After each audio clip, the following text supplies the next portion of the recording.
Hello guys, welcome to our channel Shivansh Chaudhary. आज है नवरात्रि का पहला दिन और हम लोगों ने सोचा कि आज से हम लोग भी एक नई शुरुआत करें और हम कोशिश कर रहे हैं कि हम डेली व्लॉग बना के अपलोड कर सकें। हमारे डेली व्लॉग में आप शिवांश का रूटीन, उसकी मम्मा यानी मेरा रूटीन और उसके पापा का रूटीन कभी कभी देखने को मिलेगा बिकॉज उसके पापा काफ़ी बिजी रहते हैं। बट हाँ, मैं और शिवांश तो आपको जनरली ब्लॉग में दिखेंगे ही। हम बहुत सारा फ़न करने वाले हैं, बहुत सारी कुकिंग करने वाले हैं, बहुत सारी एक्टिविटीज़ किड्स के लिए होंगी और हम रोज़ नए नए एडवेंचर करते रहते हैं। तो आप सब आइए और हमारे एडवेंचर का पार्ट बनिए, क्योंकि शिवांश के साथ हर दिन एक एडवेंचर है। आपको बताया आज है 3 अक्टूबर और हम लोग सुबह उठ के तीनों पार्क में आए हैं। जनरली हम कोशिश करते हैं कि शिवांश स्कूल जाने से पहले आधे घंटे के लिए भी पार्क आ जाए, थोड़ा सा खेल ले या तो साइकिलिंग कर ले या रन कर ले या स्विंग कर ले। बेसिकली जो फ्रेश एयर है वो उसे मिले, क्योंकि बच्चा दिन भर या तो स्कूल में होता है या घर में होता है, राइट। तो फ्रेश एयर मिलना भी ज़रूरी है और हमारे लिए भी ज़रूरी है, और ये हमारा एक तरीके से क्वालिटी टाइम भी होता है जो हम साथ में स्पेंड कर पाते हैं। पे मैंने थोड़ी सी वॉक की, शिवांश ने अपनी स्कूटी चलाई, रन किया और उसके पापा ने एक्सरसाइज की। उसके बाद घर आए, उसके बाद हमने कुछ टॉयज से खेला। वैसे तो आज नवरात्रि है, मेरा 9 दिन का व्रत है, इसके पापा ने भी आज व्रत रखा है, लेकिन शिवांश का फास्ट नहीं है। तो उसके लिए मैंने बनाए सूजी के अप्पे, जिसमें लौकी और गाजर को मैंने ग्रेट करके डाला है। शिवांश को अप्पे पसंद है, बेसिकली वो सब कुछ खा लेता है अगर वो टेस्टी है तो, कोई भी सब्जी हो अपार्ट फ्रॉम करेला। करेला उसकी माँ नहीं खाती तो वो कैसे खाएगा। तो मैंने सोचा ये हेल्दी ऑप्शन भी होगा, जल्दी भी बन जाएगा, और चूँकि मेरा फास्ट और बहुत सारा काम है तो ये इजी भी होगा कि मैं पैन में डाल के छोड़ सकती हूँ और बाकी दूसरा काम देख सकती हूँ। तो इसीलिए मैंने आज ब्रेकफास्ट में बनाए अप्पे और शिवांश को मैंने दिए, जो कि उसने केचप के साथ खाए। अगेन केचप हम हेल्दी यूज़ करते हैं, या तो मैं घर में बनाती हूँ या नहीं तो मैं कुछ ऐसा यूज़ करती हूँ जिसमें केमिकल्स ना हो।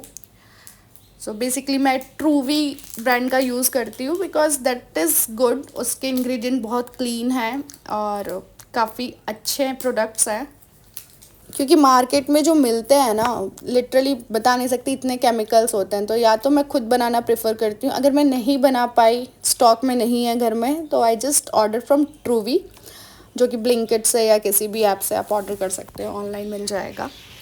सो they have very clean ingredient, carrot, pumpkin, all vegetables, no added colour, no preservative. By the way ये ट्रूवी का ऐड नहीं है, ये जो मैं यूज़ कर रही हूँ ये वो है, कोई स्पॉन्सर्ड चीज़ नहीं है। खाना पीना नाश्ता होने के बाद हमारे पास आज एक बहुत बड़ा टास्क था। वो टास्क ये था कि हमें शिवांश का हेयर कट कराना था, प्लस मुझे अपना भी हेयर कट कराना था। तो हम लोग गए हेयर कट के लिए।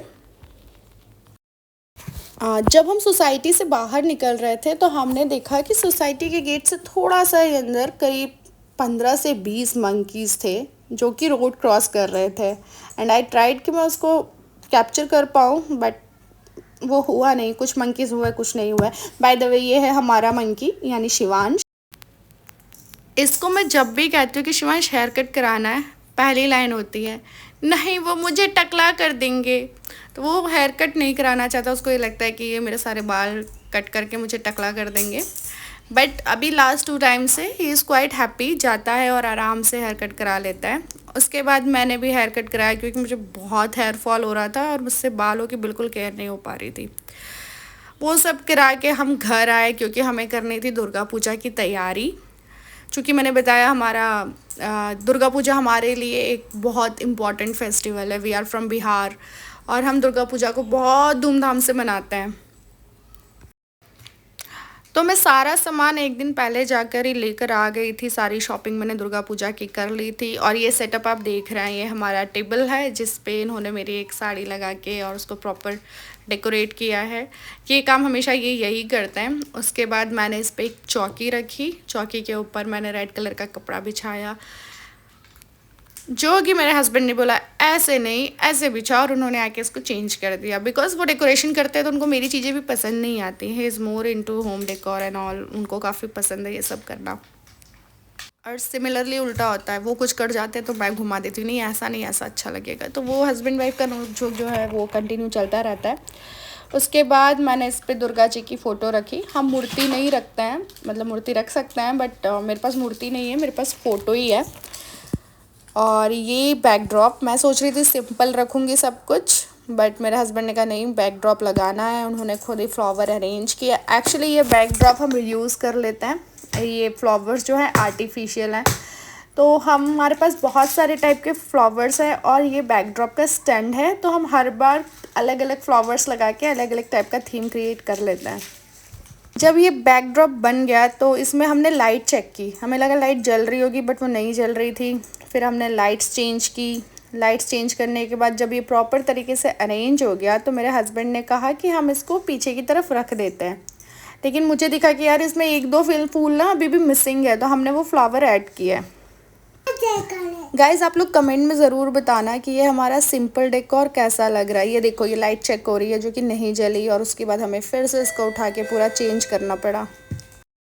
फाइनली हमारा डेकोरेशन कंप्लीट हुआ और अब तैयारी करना थी पूजा की। तो पूजा की तैयारी करने के लिए चूँकि मेरे पास फ़ोटो थी और इसके लिए मेरे पास लहंगा या कुछ दुपट्टा ऐसा रेडीमेड नहीं मिल पाया, तो मैंने इनका लहंगे बनाने के लिए एक नॉर्मल प्लेन दुपट्टा लिया और स्टेपलर की हेल्प से प्लीट्स बना के मैंने मूर्ति के लिए फ़ोटो के लिए स्कर्ट तैयार किया, लहंगा तैयार किया। और उसके बाद मैंने इसके ऊपर एक छोटी सी चुनरी ली और वो डाल दी, और ये माता का लहंगा और चुनरी बेसिकली उनके वस्त्र मैंने इस तरीके से बनाए। ये जो दुपट्टा था ना ये बार बार गिर रहा था और मुझे ना ये 9 दिन तक एज इट इज़ रखना है, तो मैंने फिर स्टेपलर की हेल्प से इनके दुपट्टे को अटैच करके प्रॉपर फिक्स कर दिया। अगर आप स्टेपलर का यूज़ नहीं करना चाहते तो आप सुई धागे का यूज़ कर सकते हैं। फिर मुझे याद आया कि यार मैंने माला तो पहना ही नहीं और मैं चली गई प्रसाद लेने, तो मैंने फ्रूट्स मंगा के रखे थे, वॉश करके रखे थे। मैं सारे फ्रूट्स जो कि 5 तरीके के फ्रूट्स थी वो लेकर आई और मैंने भगवान के आगे रखे। तब तक भरत ने जो भी माला थी उनको माला पहना के ठीक किया, और उन्होंने 2 कलश लिए और कलश में कमल के फूल को खिला के उसके अंदर रख दिए। तो बेसिकली जो मैं करती हूँ मैं पंखुड़ियों को फोल्ड करके ओपन करती हूँ, लेकिन भरत ने इनको प्रेस करके प्रॉपर खिला दिए। मुझे बहुत अच्छा लगा। मैंने बोला यार ऐसे मैं नहीं कर पाती थी, मैं तो हमेशा फोल्ड करती थी। तो ये मुझे बहुत सुंदर लगे, दोनों तरफ खिले खिले कमल के फूल बहुत ही प्यारे लग रहे थे। मैंने बताया ना भरत डेकोरेशन में मुझसे ज़्यादा अच्छे हैं। आप लोग कैसे कमल के फूल को फोल्ड करते हो, क्या मेथड यूज़ करते हो, आप लोग मुझे कमेंट में ज़रूर बताना, क्योंकि मुझे डिफरेंट तरीके से फूलों को फोल्ड करना अच्छा लगता है। मैंने कमल के कई तरीके देखे हैं जिसमें से मैं 1-2 यूज़ करती हूँ, बट ये भरत का था। इसके बाद हमें कलश की स्थापना करनी थी। कलश की स्थापना बेसिकली लोग ज्वारों में करते हैं, बट मेरे वहाँ कुलदेवी जो है मेरे घर में मतलब मेरे ससुराल में और मेरी सासू माँ वहाँ करती है, तो इसीलिए मैं ज्वारे नहीं बिठाती, बट मैं नॉर्मल कलश रखती हूँ। कलश रखने के लिए मैंने एक कलश लिया और उस पर सातिया बनाया। सातिया बनाने के बाद उस कलश में मैंने एक सिक्का, हल्दी, लौंग, इलायची और सुपारी, ये सारी चीज़ें मैंने कलश में डाल दी। ये सब कलश में डालने के बाद अब हम कलश में आम के पत्ते डालते हैं। आम के पत्ते बेसिकली जब डालते हैं जब हमारे पास आम का पल्लव नहीं होता है। तो मेरे आसपास आम का ट्री है, बट मेरे हस्बैंड थोड़े से मतलब हम लोगों का इतना जल्दी था कि वो लोग आम को तोड़ने नहीं गए, तो मैंने ब्लिंकिट से ही फिर ऑर्डर किया, बट उसमें पल्लव नहीं आया, पत्ते आए। तो बेसिकली ब्लिंकिट पे हमें सब कुछ मिल जाता है। अगर तुलसी भी नहीं है, सीज़न नहीं है तुलसी का, या तुलसी के पेड़ में नहीं है ज़्यादा पत्ते, तो यू कैन गेट ऑर्डर, मतलब तुलसी भी ऑर्डर कर सकते हो। तो ये मैंने आम के पत्ते वहीं से मंगाए थे। आम के पत्ते मैंने इसमें लगाए और उसके बाद मुझे कलश के ऊपर नारियल रखना था।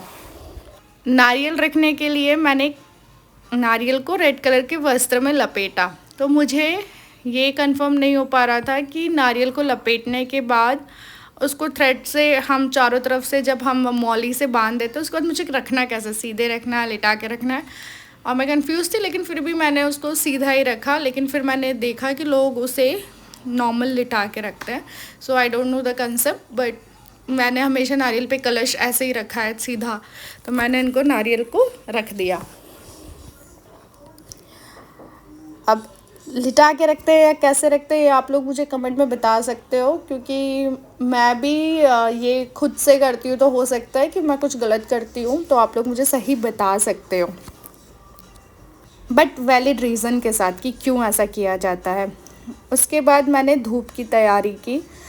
मेरे हस्बैंड ने बोला धूप नॉर्मल जल जाता है, तुम क्यों हमेशा कपूर डाल के जलाती हो, बट पता नहीं क्यों मुझे कपूर के साथ धूप जलाना, जो भी हवन कप होता है वो जलाना, उसकी स्मेल बहुत अच्छी लगती है, तो शायद इसीलिए मैं वैसे ही जलाती हूँ। फिर उसके बाद धूप जलाने के बाद यहाँ पे मैंने जो प्लेट्स है उसमें एक में बताशे, क्योंकि मैया को बताशे बहुत पसंद है, और दूसरे में सारे ड्राई फ्रूट्स विथ लौंग इलायची रख दी है। फिर दुर्गा जी को मैंने वस्त्र चढ़ाया, वस्त्र के साथ उनके 16 श्रृंगार की जो चीज़ें होती हैं, जितनी भी मुझसे बन पाई, 16 तो पूरी नहीं थी, बट जो भी मुझे मिला और जो भी मुझसे बन पाई मैंने वो सारी रखी, जिसमें लाल कलर की चूड़ी, सिंदूर, बिंदी, काजल, नेल पेंट, मेहंदी, उसके अलावा अलता, बिछूड़ी, ये सारी चीज़ें मैंने उसमें रख दी। जब सब तैयारी हो गई तो मैंने इनकी पूजा की और उसके बाद पाठ किया। पाठ में हम कीलक, कवच, अर्गला स्तोत्र और पहला पाठ मैंने कंप्लीट किया। उसके बाद आरती की और हमारी पूजा कंप्लीट हुई, और इसी तरीके से हमारा पहला व्लॉग भी कंप्लीट होता है। होप कि मैं रेगुलर आ पाऊँ, कोशिश करते हैं, और फिर हम कल मिलते हैं नए ब्लॉग।